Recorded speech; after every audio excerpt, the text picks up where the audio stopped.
അസ്സലാമലൈക്കും. എല്ലാവർക്കും സുഖല്ലേ? ഇന്ന് വളരെ സന്തോഷമുള്ള ഒരു ദിവസാട്ടോ. കാരണം ഞാൻ നിങ്ങളെ മുമ്പിലേക്ക് വരാൻ തുടങ്ങിയിട്ട് ഇന്നത്തേക്ക് ഒരു വർഷമായി. കഴിഞ്ഞ മാർച്ച് 28-നായിരുന്നു ഞാൻ ഫസ്റ്റ് വീഡിയോ യൂട്യൂബിൽ അപ്ലോഡ് ചെയ്തത്. അപ്പൊ ഇപ്പതാ 2021 മാർച്ച് 28 ഒരു വർഷം കംപ്ലീറ്റ് ആയി. ഒരുപാട് സന്തോഷമുണ്ട്. 5000 സബ്സ്ക്രൈബേഴ്സ് കഴിഞ്ഞു. ഒരുപാട് നിങ്ങളെ സപ്പോർട്ട് ഉണ്ട്. അതുകൊണ്ടാണ് ഇങ്ങനെ സന്തോഷത്തോടുകൂടി വീണ്ടും വീഡിയോ അപ്ലോഡ് ചെയ്ത് മുമ്പോട്ട് പോകാൻ കഴിയുന്നത്. പണ്ടൊക്കെ ഇത് സ്റ്റാർട്ടിങ് ഞങ്ങൾക്കൊരു ചാനലുണ്ട്, സബ്സ്ക്രൈബ് ചെയ്യണേ കാണണേന്ന് അങ്ങോട്ട് പറയലായിരുന്നു. ഇപ്പം കാണുന്ന ആൾക്കാരൊക്കെ മെല്ലെ പറഞ്ഞു തുടങ്ങിയിട്ട് നിങ്ങളെ ചാനൽ കാണാറുണ്ട് കേട്ടോ, സബ്സ്ക്രൈബ് ചെയ്തിട്ടുണ്ട് കേട്ടോ എന്നൊക്കെ. അപ്പൊ അത് കേൾക്കുമ്പോൾ വല്ലാത്തൊരു സന്തോഷമാണ്. എല്ലാവരും ഷെയർ ചെയ്യാറുണ്ട്, കാണാറുണ്ട് എന്നൊക്കെ പറയുമ്പോൾ. ഓക്കെ, അപ്പൊ എല്ലാരും ഇനി അങ്ങോട്ട് ചാനൽ സപ്പോർട്ട് ചെയ്യാം. എല്ലാവർക്കും ഷെയർ ചെയ്യേ, എല്ലാവരും വീഡിയോ കാണുകയും കമന്റ് ചെയ്യുകയും ഫീഡ്ബാക്ക് അറിയിക്കുകയൊക്കെ ചെയ്യണേ. എന്നാൽ മാത്രമേ തെറ്റുകൾ തിരുത്തിയിട്ട് മുമ്പോട്ട് പോകാൻ പറ്റത്തുള്ളൂ. ഓക്കെ, അപ്പൊ ഇന്ന് ആനിവേഴ്സറി സ്പെഷ്യലായിട്ട് ഞാനൊരു അടിപൊളി അറബിക് ഡിഷാണ് ചെയ്യുന്നത്. നമ്മുടെ ട്രഡീഷൻ ഒമാനി ഷുവ, മട്ടൺ ഷുവ റെസിപ്പിയാണ്. ഞാൻ മുമ്പ് പറഞ്ഞിരുന്നു, കാണിച്ചു തന്നിരുന്നു, ഡീറ്റെയിൽ ആയിട്ടില്ലെങ്കിലും. നമ്മൾ 100th വീഡിയോ ചെയ്തിരുന്നു, നമ്മൾ ലൈവ് കുക്കിംഗ് വിത്ത് ഷെഫ് ജദറൽ ഷർക്കിയൽ വെച്ചിട്ട്. അപ്പൊ ഞാൻ അവിടുത്തെ ഒരു ട്രഡീഷണൽ റെസിപ്പി, അവിടുത്തെ ഷെഫ് അല്ലാലിന്റെ അറബിക് അല്ലാലിന്റെ ഒരു സ്പെഷ്യൽ റെസിപ്പി ആയിരുന്നു മട്ടൺ ഷുവ.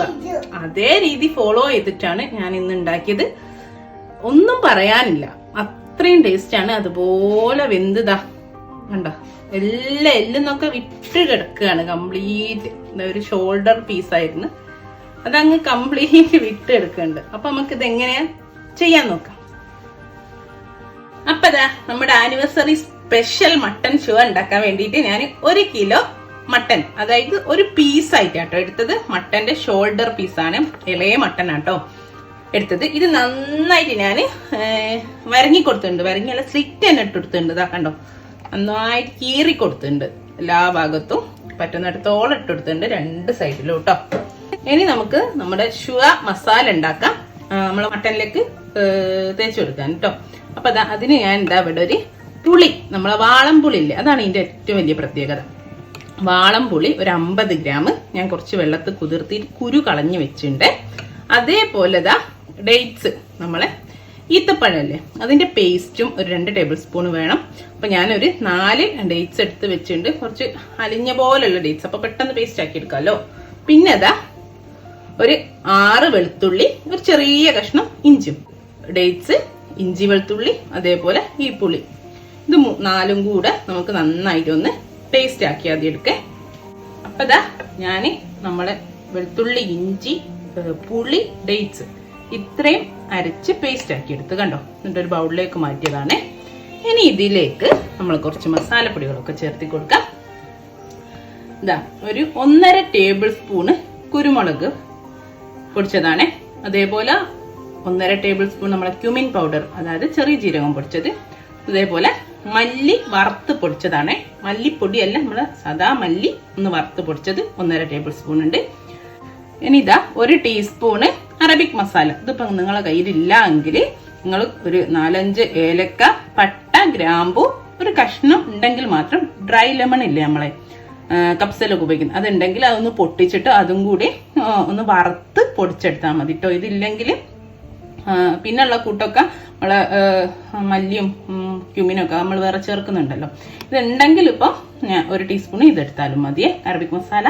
പിന്നെ അതേപോലെ 1 ടീസ്പൂൺ കാശ്മീരി മുളക് പൊടി, പിന്നെ നമ്മളെ ചില്ലി ഫ്ലേക്സ്, അതായത് നമ്മളെ സാധാ മുളകില്ലേ, ഡ്രൈഡ് ചില്ലി, ഒന്ന് ചതച്ചെടുത്താൽ മതി. ഇതിങ്ങനെ വാങ്ങിക്കാൻ കിട്ടും, അങ്ങനെയാണെങ്കിൽ അങ്ങനെ എടുക്കുക, ഇല്ലെങ്കിൽ ഒന്ന് ചതച്ചെടുക്കുക. ഓക്കെ, പിന്നെ 1/2 ടീസ്പൂണ് മഞ്ഞൾപ്പൊടി. ഇതെല്ലാം കൂടി ഞാൻ ഈ പേസ്റ്റിലേക്ക് ചേർത്ത് കൊടുക്കട്ടെ. ഇനി നമ്മളെ മട്ടനിലേക്കും മസാലയിലേക്കൊക്കെ ആവശ്യമുള്ള ഉപ്പ് കൂടി ചേർത്ത് കൊടുക്കേ. നോക്കാം, അത് ഞാൻ 1 ടീസ്പൂൺ ഉപ്പ് ചേർത്ത് ഒന്ന് മിക്സ് ചെയ്തിട്ടൊക്കെ നോക്കാം. ഇനി ഇത് നന്നായിട്ട് അങ്ങ് മിക്സ് ചെയ്ത് കൊടുക്കാം. ഇനി ഈ മിക്സിലേക്ക് ഞാൻ ഒരു 3 ടേബിൾ സ്പൂണ് ഒലീവ് ഓയിൽ ചേർക്കാം.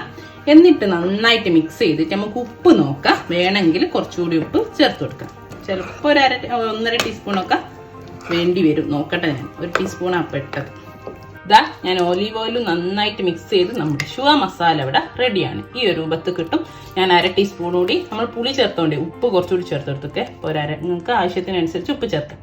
ഓക്കെ, ഇനി ഇതാ ഞാൻ ഒരു വാഴൻ്റെ ഇല വലുതൊന്ന്, ഓക്കെ, പിന്നെ ഒരു ഫോയിൽ പേപ്പർ, അടിയിൽ ഫോയിൽ പേപ്പർ വെച്ചിട്ടുണ്ട്, മേലെ വാഴൻ്റെ ഇല വെച്ചിട്ടുണ്ട്. ഈ ഷുവ നമ്മൾ കുക്ക് ചെയ്തെടുക്കുന്നത് വാഴൻ്റെ ഇലയിൽ നന്നായി പൊതിഞ്ഞിട്ടാണ്.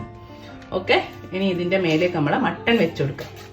ഇതാ ഞാൻ മട്ടൺ ഇതിൽ വെച്ചിട്ടുണ്ട്, നമ്മളെ വാഴൻ്റെ ഇലയിലേക്ക് വെച്ചിട്ടുണ്ട്. ഇനി ഇതാ ഇതിൽ നിന്നില്ലേ 1 ടേബിൾ സ്പൂൺ ഞാൻ മാറ്റി വെക്കുകയാണ്. അത് നമ്മളെ ഷുവ റൈസിന് വേണ്ടിയിട്ടാണ്. ബാക്കിയുള്ള മസാല നമുക്ക് ഇതിലേക്ക് മട്ടണിലേക്ക് ഇട്ടിട്ട് നന്നായിട്ട് തേച്ച് പിടിപ്പിച്ചെടുക്കാം. ഇതാ കണ്ടോ, ഞാൻ നന്നായിട്ട് മസാല കംപ്ലീറ്റ് നമ്മൾ സ്ലിറ്റൊക്കെ ഇട്ടില്ലായിരുന്നു ഇവിടെ, അതിൻ്റെ ഉള്ളിലേക്കൊക്കെ മസാല അങ്ങ് ഫില്ല് ചെയ്ത് കൊടുക്കണം കേട്ടോ, സ്ലിറ്റിൻ്റെ ഉള്ളിലേക്കൊക്കെ. അപ്പൊ ഞാൻ 1 ടേബിൾ സ്പൂണ് മസാല മാറ്റി വെച്ചിട്ടുണ്ട്. ബാക്കി കംപ്ലീറ്റ് ഇതിലേക്ക് ഇട്ട് നന്നായിട്ട് അടിഭാഗവും പുറം ഭാഗവും ഒക്കെ തേച്ച് പിടിപ്പിച്ചിട്ടുണ്ട്. ഇനി ഇത് നന്നായിട്ട് കവർ ചെയ്യാം.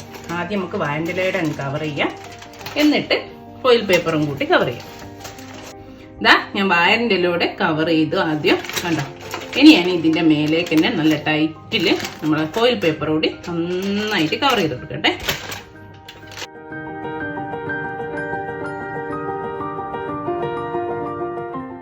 ഇതാ ഇലയുടെ മേലാന് ഫോയിൽ പേപ്പർ കൊണ്ടും നന്നായിട്ട് പൊതിഞ്ഞെടുത്ത്. ഇനി നമ്മളിത് ഒരു 24 മണിക്കൂർ ഫ്രിഡ്ജിൽ വെക്കാൻ പോവാം. ഇത് ശരിക്കും അവരിങ്ങനെ ചെയ്തിട്ട് അവര് ചാക്കിൽ, നമ്മുടെ നൂലിന്റെ ചാക്കിലൊക്കെ റാപ്പ് ചെയ്തിട്ട് അവർ കുഴിച്ചിട്ടിട്ടാണല്ലോ കുക്ക് ചെയ്യുന്നത്. മിനിമം ഒരു 12 മണിക്കൂറെങ്കിലും വെക്കണം.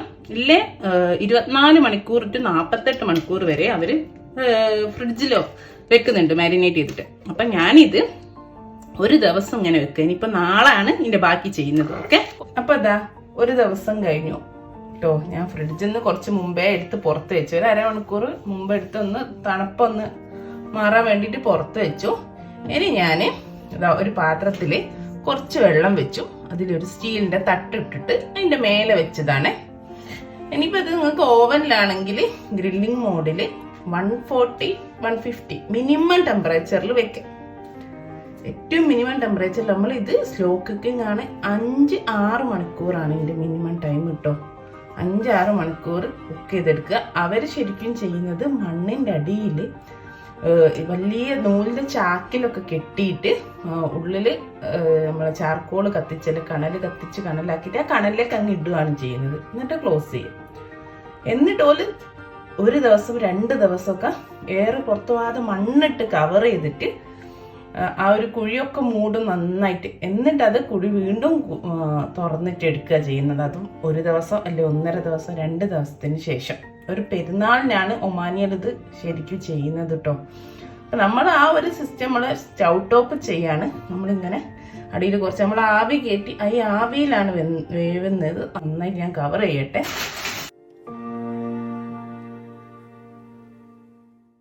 ഇതാ ഞാൻ ഫോയിൽ കൊണ്ട് നന്നായിട്ട് കവർ ചെയ്തു. ഇനി ഞാനിത് ഇതിന്റെ മേലൊരു മൂടി വെച്ചിട്ട് അതിന്റെ മേലൊരു വെയിറ്റ് കൂടെ വെക്കും. അപ്പോൾ അല്ലെങ്കിൽ നിങ്ങൾക്ക് നമ്മൾ മൈദ ഇട്ടൊട്ടിക്കട്ടോ.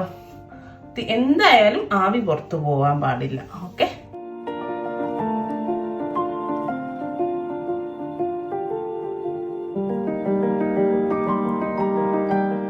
ഞാൻ തീ ഓൺ ആക്കി കൊടുക്കുകയാണ്. തീ എങ്ങനെ വെക്കണം എന്ന് വെച്ചാൽ ആദ്യത്തെ ഒരു 10 മിനിറ്റ് ഒരു മീഡിയം ഫ്ലെയിമിൽ വെക്കുക. ഓക്കെ, എന്ന് വെച്ചാൽ നമ്മൾ വെള്ളമൊക്കെ തളിച്ച് പാത്രമൊക്കെ ഒന്ന് ചൂടായി ഇതിനൊക്കെ ചൂട് പിടിക്കണ്ടേ, അത്യാവശ്യം ഫ്ലെയിമിൽ വെക്കുക. എന്നിട്ട് നന്നായി തീ കുറയ്ക്കുക. എന്നിട്ട് അവിടെ ഇടുക. തീ കുറച്ചിട്ട് നമ്മൾ 5 മണിക്കൂറാണ് കുക്ക് ചെയ്തെടുക്കുന്നത്. ഏറ്റവും സ്ലോ ഫ്ലെയിമിൽ ഇട്ടോ. ആദ്യത്തെ അത്യാവശ്യം തീയിൽ ഒരു 10 മിനിറ്റ് വെക്കുക. ഓക്കെ, ഇതാ നമ്മൾ മട്ടൺ വെച്ചിട്ട് 4.5 മണിക്കൂറായി. ഇനി നമുക്ക് 5 മണിക്കൂറല്ല ഞാൻ പറഞ്ഞേ. ഇനി നമുക്ക് ചോറ് വെക്കാം. ഇപ്പൊ നമ്മുടെ ഷുവ റൈസ് ഉണ്ടാക്കാൻ വേണ്ടിയിട്ട് ഞാനൊരു ബിരിയാണി പോട്ട് പോലത്തെ ഒരു നോൺ സ്റ്റിക്കിന്റെ പാത്രം വെച്ച് അതിലൊരു 2.5 ടേബിൾ സ്പൂൺ ഒലീവ് ഓയിൽ വെച്ചിട്ടുണ്ട്. സൺഫ്ലവർ ഓയിലും നിങ്ങൾക്ക് ഉപയോഗിക്കാം. ഇനി അതൊന്ന് ചൂടായി വരുന്ന സമയത്ത് നമുക്ക് കുറച്ച് ഹോൾ സ്പൈസസ്, ഇതാ ഏലക്ക ഉണ്ട് ഒരു 5-6 എണ്ണം, കുറച്ച് പൂവ്, ചെറിയ 3 കഷ്ണം പട്ട, ഒരു ബേ ലീഫ്, പിന്നെ ഒരു 1/2 ടീസ്പൂൺ ചെറിയ ജീരകം, 1/2 ടീസ്പൂൺ കുരുമുളക്, ഇതൊന്ന് ഇട്ട് കൊടുക്കേ. ഇതാ അതിന്റെ കൂട്ടത്തിലേക്ക് തന്നെ ഒന്ന് ചൂടായി പൊട്ടി വരുന്ന സമയത്ത് ഒരു 2 വെളുത്തുള്ളി അല്ലി ചെറുതാക്കി അരിഞ്ഞതാണ്. അതേപോലെ ഒരു ചെറിയ കഷ്ണം സവാള, ഒരു സവാളന്റെ പകുതിയേ ഉള്ളൂ കേട്ടോ, ചെറിയ സവാളന്റെ പകുതിയേ ഉള്ളൂ. അപ്പൊ ഇതാ നമ്മുടെ ഉള്ളിയും വെളുത്തുള്ളിയും ഒക്കെ നന്നായി മുരിഞ്ഞ് വന്നിട്ടുണ്ട്. ഇനി ഞാൻ ഇന്നലെ മാറ്റി വെച്ചില്ലായിരുന്നോ 1 ടേബിൾ സ്പൂൺ നമ്മളെ ഷുവ മസാല, അത് ഇതിലേക്ക് ചേർത്ത് കൊടുത്തിട്ട് ഒന്നുകൂടി ഒന്ന് വഴറ്റിയെടുക്കട്ടെ. ഇതാ നമ്മുടെ ഷുവ മസാല അല്ലേ, അതും ഇതിൻ്റെ കൂടെ നന്നായിട്ട് വന്ന് വഴറ്റിയെടുത്തു കേട്ടോ. ഇനി ഞാൻ ഇതിലേക്ക് അരി ചേർത്ത് കൊടുക്കുകയാണെ. ഞാനൊരു 3 കപ്പ് അരി എടുത്ത്, ഏകദേശം ഒരു 600 ഗ്രാം ഉണ്ടാവും. ഞാൻ കഴുകി ഒരു അരമണിക്കൂർ വെള്ളത്തിൽ കുതിർത്തിയിട്ട് ഊറ്റിയിട്ട് വെച്ചതാണ്. ഞാനിത് ഇതിലേക്ക് ഇട്ട് കൊടുക്കട്ടെ. ഇത് നന്നായിട്ട് ഒന്ന് നമുക്ക് വറുത്തെടുക്കാം. ഇതാ നമ്മുടെ അരിയൊക്കെ ഞാൻ നന്നായിട്ട് വറുത്ത്, നമ്മുടെ ഷുവ മസാല ഒക്കെ കണ്ടോ, കളറൊക്കെ അരിൻ്റെ കളർ മാറി ആ മസാല ഒക്കെ ഇതിലേക്ക് നന്നായിട്ട് പിടിച്ചിട്ടുണ്ട് കേട്ടോ. ഇനി നമ്മൾ ഇതിലേക്ക് കുറച്ച് ആവശ്യത്തിനുള്ള ഉപ്പ് ഇട്ടിട്ട് തിളച്ച വെള്ളം, അതായത് 3 കപ്പിന് 4.5 കപ്പ് വെള്ളം ഒഴിച്ചു കൊടുക്കട്ടെ. ആദ്യം കുറച്ച് ഉപ്പ് ഇട്ട് കൊടുക്കാം, എന്നിട്ട് ഒന്നുകൂടി ഒന്ന് മിക്സ് ചെയ്ത് കൊടുക്കാം. എന്നിട്ട് നമുക്ക് വെള്ളം ഒഴിച്ചു കൊടുക്കാം. പിന്നെ വെള്ളം ഇട്ട് തിളച്ചിട്ടൊന്ന് ഉപ്പ് വേണേ നോക്കിയാൽ മതിയല്ലോ. ഇനി ഇതാ ഞാൻ വെള്ളം തിളപ്പിച്ചിട്ടുണ്ട്. 4.5 കപ്പ് പോലെ ഉണ്ട്, 3 കപ്പ് അരിക്ക്. അത് ഒഴിച്ചു കൊടുക്കട്ടെ. ഒരു നന്നായിട്ട് തിളക്കട്ടെ. എന്നിട്ട് ഉപ്പൊക്കെ നോക്കിയിട്ട് നമുക്ക് ചെറിയ തീയിലേക്ക് മാറ്റിയിട്ട് ഒരു 15 മിനിറ്റ് കൊണ്ട് കുക്ക് ചെയ്തെടുക്കാം. ഞാൻ ലോങ് ഗ്രെയിൻ ബസ്മതി ആട്ടോ എടുത്തത്. നമ്മൾ മന്തിക്കും കപ്സക്കൊക്കെ എടുക്കുന്ന സെയിം അരി തന്നെ. ഓക്കെ, ഇതാ നമ്മുടെ അരിയും വെള്ളമൊക്കെ നന്നായിട്ട് ഒന്ന് തിളച്ച് വരുന്നുണ്ട്. ഇനി ഞാൻ ഇത് അടച്ച് വെച്ചിട്ട് ചെറിയ തീയിലിട്ട് ഒരു 15 മിനിറ്റ് നമ്മൾ സാധാ അരി വേവുന്നത് വരെ നന്നായിട്ട് ഒന്ന് കുക്ക് ചെയ്തെടുക്കാം. ഇതാ നമ്മുടെ ഷുവ റൈസ് റെഡിയായി. ഞാനൊരു സെർവിങ് ബൗളിലേക്കൊക്കെ, സെർവിങ് പ്ലേറ്റിൽ ഒരു ഇല, ഷുവ എന്ന് പറഞ്ഞാൽ വാഴൻ്റെ ഇല പൊതിഞ്ഞ് വെക്കുന്നതാണ് ട്രഡീഷണൽ രീതി. അതുകൊണ്ട് തന്നെ ഞാൻ ഒരു വാഴൻ്റെ ഇല വെച്ച് ചോറൊക്കെ വിളമ്പി വെച്ചിട്ടുണ്ട്. ഇനി നമുക്ക് നമ്മുടെ മട്ടൻ നോക്കാം. ഞാനൊരു 15 മിനിറ്റോളായി ഓഫാക്കിയിട്ടിട്ട് കേട്ടോ, ഫ്ലെയിം ഓഫ് ചെയ്തിട്ടിട്ട്. ഇനി നമുക്ക് തുറന്നു നോക്കാം. ഇതൊക്കെ ഒന്ന് പൊളിക്കുക, നമുക്ക് മൂടിയൊക്കെ ഒന്ന് എടുക്കാം. തീരെ ആവി പുറത്തു പോയില്ലായിരുന്നു കേട്ടോ, നല്ല ടൈറ്റായിട്ട് കിടക്കുക. നമ്മളെ കുക്കറിനൊക്കെ വരൂല ഒരു സൗണ്ട്, കുറേ ഇങ്ങനെ പ്രഷർ നിറയുമ്പോൾ ആ ഒരു സൗണ്ട് ഇതിലൊന്ന് വന്നിരുന്നു. കാരണം ഉള്ളിൽ ഇങ്ങനെ പ്രഷർ കിടന്നിട്ടേ ഇതിന് തട്ടാത്ത രീതിയിൽ അത്യാവശ്യം കുറച്ചൊരു നമ്മള് ഏത് പാത്രം വെച്ചാൽ അതിന്റെ പകുതിയോലെ കുറച്ച് വെള്ളം വെക്കണം കേട്ടോ. ഇനി ഇതാ നമുക്കിതൊന്ന് തുറന്നു നോക്കാം. കണ്ട, ചൂടായിട്ട് എനിക്ക് തുറക്കാൻ പറ്റുന്നില്ല, നല്ല ചൂടാ. പുറമെ മാത്രമേ ചൂടെണ്ണയുള്ളൂ, തൊടാൻ പറ്റുന്നില്ല, അത്രയൊക്കെ ചൂടാ. ഇതാ കണ്ടോ, ഓഹോ എല്ലൊക്കെ മുറിഞ്ഞു കഴിഞ്ഞിട്ടുണ്ട്. അത്രയും ടൈമായില്ലേ, കണ്ടോ. ഇതാ ഇത് കാണുന്നുണ്ടോന്ന് അറിയില്ല കേട്ടോ. ഞാൻ ഇത് അനക്കിയാല് ഇത് എന്താ പറയാ വിട്ടു. ഇങ്ങനെ തന്നെ എനിക്ക് ആ ചോറിന് മേലേക്ക് വെക്കണ്ടീന്, അതെങ്ങനാന്ന് എനിക്കറിയില്ല. അത്രയും മുറിഞ്ഞു കിടക്കണ്ട് വെന്തിട്ട്. ജസ്റ്റ് ഇങ്ങനെ തൊട്ടിട്ട് നീക്കി കൊടുത്താല് ഇതങ്ങ് പോയിക്കോളൂ, അത്രയും കണ്ട. അപ്പൊ എല്ലാരും ഒരു പ്രാവശ്യം എങ്കിലും ട്രൈ ചെയ്ത് നോക്കുക. വലിയ പണിയൊന്നുമില്ല, നമുക്ക് ഇതങ്ങ് വെച്ച് കുറച്ച് ലോങ് ടൈം എടുക്കുമെന്ന് മാത്രമേ ഉള്ളൂ. ഓക്കെ, അപ്പൊ ഇൻഷാ അല്ലാഹ്. അപ്പൊ താങ്ക് യു സോ മച്ച്. എല്ലാവരോടും ഒരുപാട് നന്ദിയുണ്ട്. ഇതുവരെ നിങ്ങൾ എങ്ങനെയാണോ എന്നെ സപ്പോർട്ട് ചെയ്ത് അതുപോലെ ഇനിയും മുമ്പോട്ടേക്ക് എന്നെ സപ്പോർട്ട് ചെയ്യുക. നമുക്ക് പുതിയൊരു വീഡിയോ ആയിട്ട് വീണ്ടും കാണാം.